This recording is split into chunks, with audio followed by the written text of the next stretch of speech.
Good morning, nerds. I hope you brought your number 2 pencils because it's time for a material science lesson. Today's lesson is about the sun, specifically why it is not a deadly laser. It is in fact a nuclear fusion reactor, which is way cooler.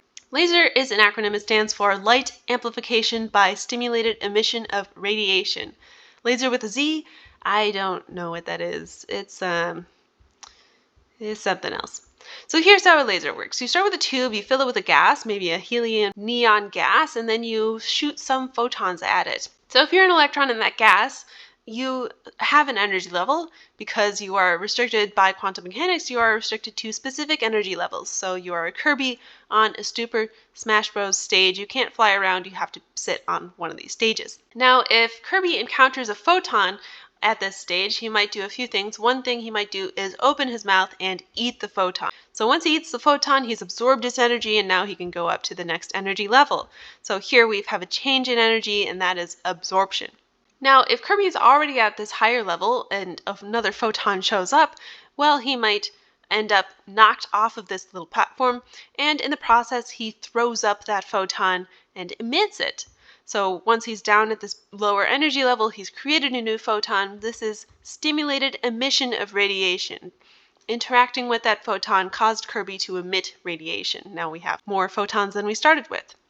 So these are the two things that can happen. You can have absorption of energy, which weakens the signal. Kirby has eaten up that photon. It's now gone. It's inside of Kirby. Or you can have stimulated emission, which strengthens the signal. Kirby has emitted a new photon, and so now we have more light than we started with. Now, if we're a laser, we want to generate lots of photons, which means that we are trying to get more stimulated emission than absorption. Naturally, the higher energy levels will have fewer Kirbys. They're a little bit more unstable, which means that you're going to end up with just a lot of Kirbys at this lower energy level absorbing photons and fewer Kirbys at this higher level emitting photons. So we want to try to invert this population, and we can do that by adding a whole bunch of optics and feedback loops and electronics until eventually we've fed photons into this tube and inverted it. So now we have inversion. We have lots of Kirbys up at this higher energy level ready to emit photons, and fewer Kirbys down at this lower level absorbing photons. Now, you're probably more familiar with this type of laser. This is a semiconductor laser, so it's solid state. Classically, the way that you make these is using 3-5 semiconductors. So we look at our periodic table. In column 3, in group 3, we have elements that have 3 valence electrons. In group 5, we have elements that have 5 valence electrons. So if we select one from each column, we can create a 3-5 semiconductor.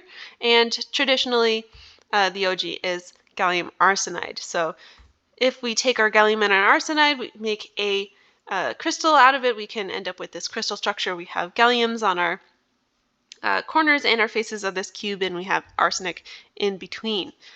So you can't just shoot some photons at this and end up with a laser. You need to do some stuff to it. So the first thing we can do is dope this to make it p-type. So we start with our gallium arsenide and replace one of galliums with a silicon. So silicon has 4 valence electrons, gallium has 3, which means that we have an extra electron around here ready to party. That makes this an n-type gallium arsenide, so it is N for negative.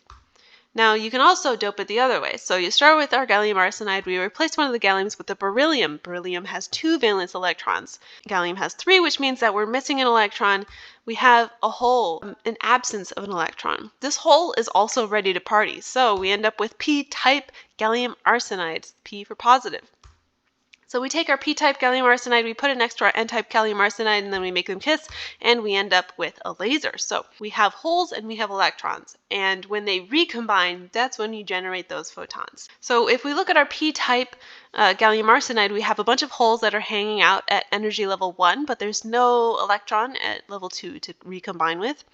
If we look at our n-type gallium arsenide, we have a bunch of electrons in energy level 2 that are waiting to recombine with a hole, but there's no hole at level 1, and so they're not going to drop down to level 1 and emit any radiation yet.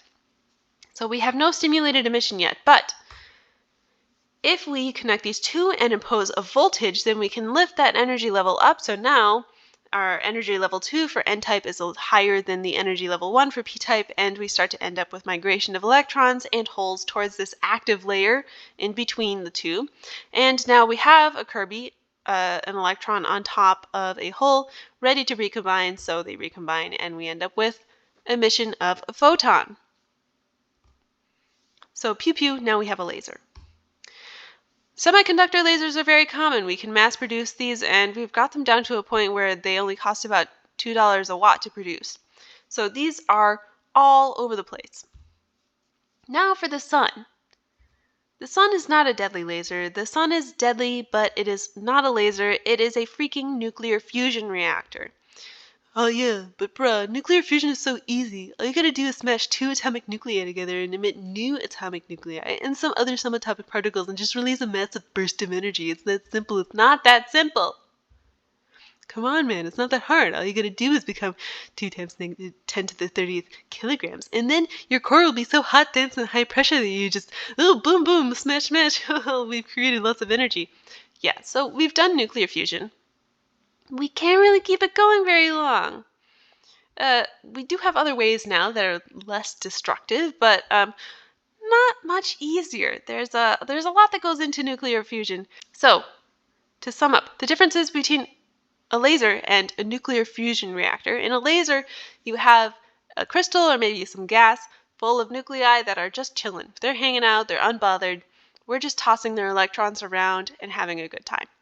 Nuclear fusion, we are smashing nuclei together. They are getting ripped apart. They're having particles thrown out all over the place. There's lots of energy being produced from the core energy at the center of a nucleus. A laser uses energy to produce these photons. A nuclear fusion generates energy from the core energy of that nucleus. A laser produces a very narrow spectrum of wavelengths, just one color of light. Nuclear fusion produces a wide spectrum of wavelengths. A laser produces spatially coherent light, so it is focused in a very narrow beam. Nuclear fusion produces light that is more spread out. So in summary, the sun is not a deadly laser. It is a nuclear fusion reactor. And if you call it a laser, you're way underselling the sun. I mean, oh my gosh, nuclear fusion is amazing. Don't just call it a laser. Now, counterpoint. There are maybe 10 to the 22 stars in this universe, as far as we know. And out of those stars, only a fraction of them will have the conditions to produce life. And out of the ones that can produce life, only some of them will produce intelligent life. And out of the ones that can produce intelligent life, only some of that intelligent life will have the dexterity to run an ALD. So producing lasers is actually a very rare thing. Maybe the sun is not a deadly laser, but it wishes it could be. DFTBA.